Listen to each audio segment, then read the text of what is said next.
Matthieu, chapitre 8. Lorsque Jésus fut descendu de la montagne, une grande foule le suivit.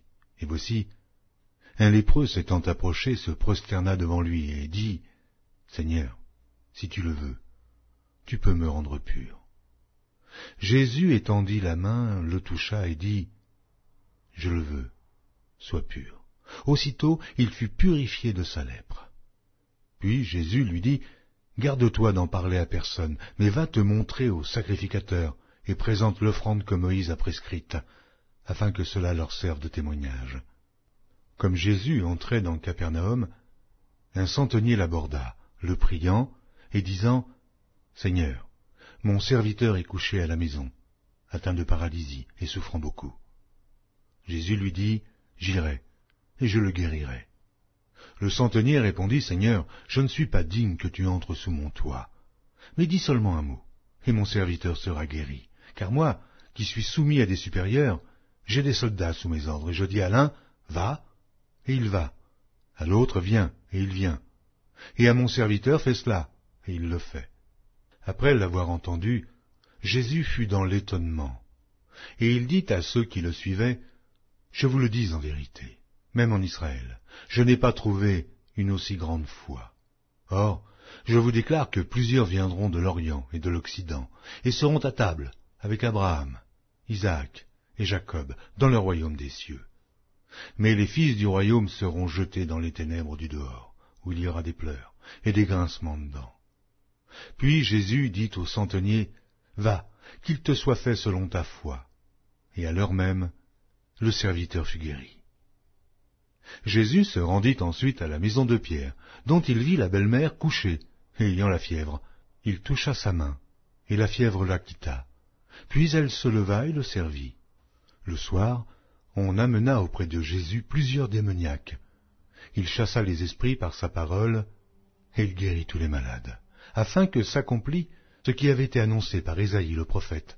Il a pris nos infirmités, et il s'est chargé de nos maladies. Jésus, voyant une grande foule autour de lui, donna l'ordre de passer à l'autre bord.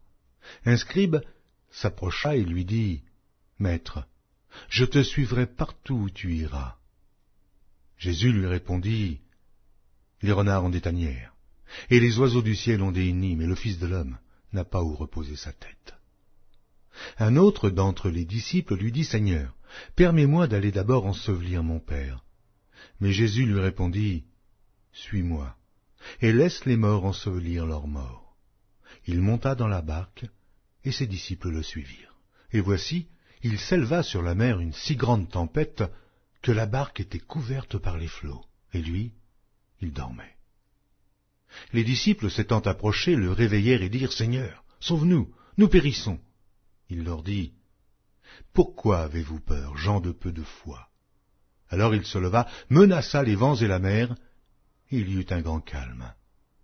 Ces hommes furent saisis d'étonnement. « Quel est celui-ci, disaient-ils, à qui obéissent même les vents et la mer ?» Lorsqu'il fut à l'autre bord, dans le pays des Gadaréniens, 2 démoniaques sortant des sépulcres vinrent au-devant de lui. Ils étaient si furieux que personne n'osait passer par là.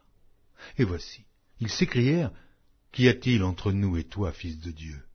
Es-tu venu ici pour nous tourmenter avant le temps ?» Il y avait loin d'eux un grand troupeau de pourceaux qui paissaient.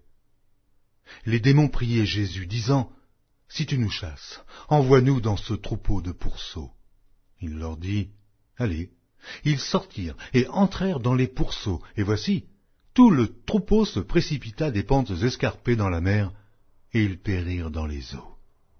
Ceux qui les faisaient paître s'enfuirent et allèrent dans la ville raconter tout ce qui s'était passé et ce qui était arrivé aux démoniaques. Alors, toute la ville sortit à la rencontre de Jésus, et dès qu'ils le virent, ils le supplièrent de quitter leur territoire.